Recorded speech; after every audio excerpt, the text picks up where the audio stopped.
జపాన్‌కి చెందిన ఒక కుర్రాడు తన తండ్రిని వెతుకుతూ భారత్‌లోకి వచ్చాడు. తండ్రి జాడ కోసం అణువణువు గాలించి మరీ వెతికి పట్టుకున్నాడు. అది కూడా 19 ఏళ్ల తర్వాత తన తండ్రిని కలుసుకుంటే ఆ ఆనందం వేరే లెవెల్. మాటలకందని ఆ ఆనందం ఊహకందని నమ్మలేని నిజంలా అనిపిస్తుంది. అలాంటి సంఘటన పంజాబ్‌లో చోటు చేసుకుంది.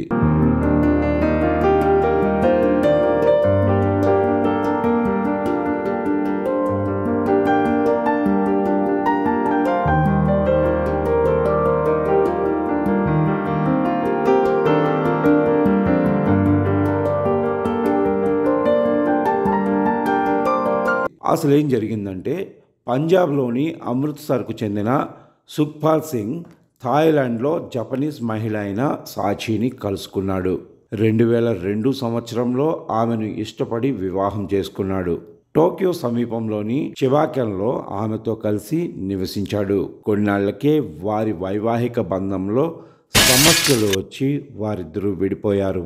అప్పటికే వారికి 2 ఏళ్ల కుమారుడు రిన్ తకహటా ఉన్నాడు. అయితే రిన్ తన తల్లి సాచి వద్దే పెరిగాడు. 2007లో భారత్కు తిరిగి వచ్చిన సుఖ్పాల్కు కొడుకు లేదా భార్యతో ఎలాంటి సంబంధాలు లేవు. ప్రస్తుతం జపాన్లో ఉంటున్న రిన్ తన తండ్రిని కలవటానికి ఇటీవలే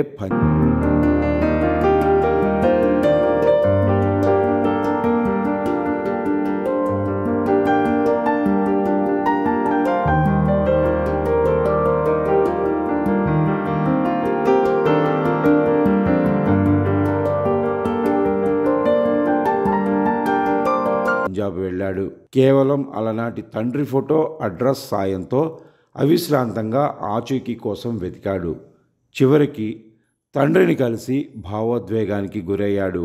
ఈ మేరకు సుఖ్పాల్ సింగ్ మాట్లాడుతూ తన ఫోటో సాయంతో ప్రజలందరినీ అడుగుతూ వస్తూ తనని కనుక్కున్నాడని అన్నారు. తన కొడుకుని కలవటం నిజంగా నమ్మలేకపోతున్నా.